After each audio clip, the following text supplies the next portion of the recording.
মধুপুর নামে এক গ্রামে রামু নামের এক গরিব বেগুন বিক্রেতা তার স্ত্রী রাধা ও কন্যা রমাকে নিয়ে থাকত।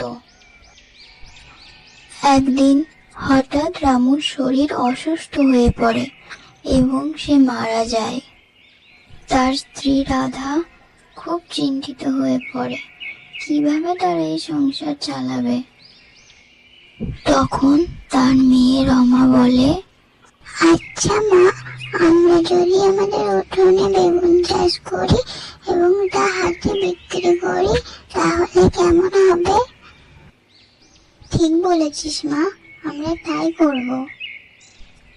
এই বলে তারা বেগুন চাষ করে এবং তা হাটে বিক্রি করে। তাদের যা বিক্রি হচ্ছিল তাতে দু মা মেয়ের ভালোই চলে যাচ্ছিল। কিন্তু রাধার ঠিক পাশেই সুধা নামের একজন কেমিক্যাল মিশ্রিত বেগুন বিক্রি করত। তার বেগুন কেউই আর কিনত না, অথচ রাধা হাটে বসার সাথে সাথেই সব বিক্রি হয়ে যেত।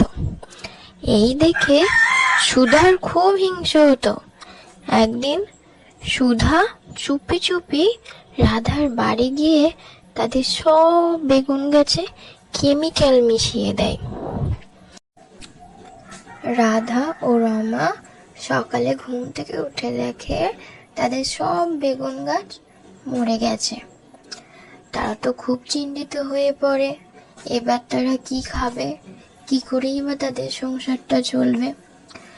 এইভাবেই তারা ঘরে গেল।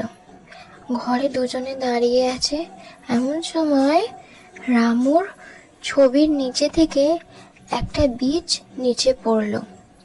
রাধা সেটা লক্ষ্য করলো এবং তা নিয়ে গিয়ে মাটিতে রোপণ করলো। পরদিন সকালে উঠে রাধা দেখে সেই বেগুন গাছটি অনেক বড় হয়ে গেছে আর তাতে অনেক সোনার বেগুন ফলেছে। সে সেই বেগুন একটা তুলে নিয়ে গিয়ে শেঠজির কাছে বিক্রি করলো আর অনেক টাকা ইনকাম করলো।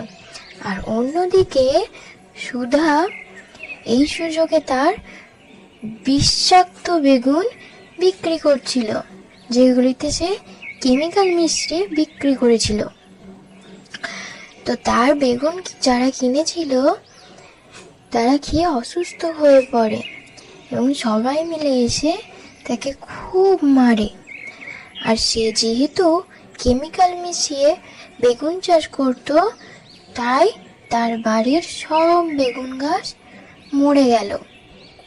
এইভাবে সুধা তার পাপের শাস্তি পেল এবং রাধা তার কর্মের ভালো ফল পেল।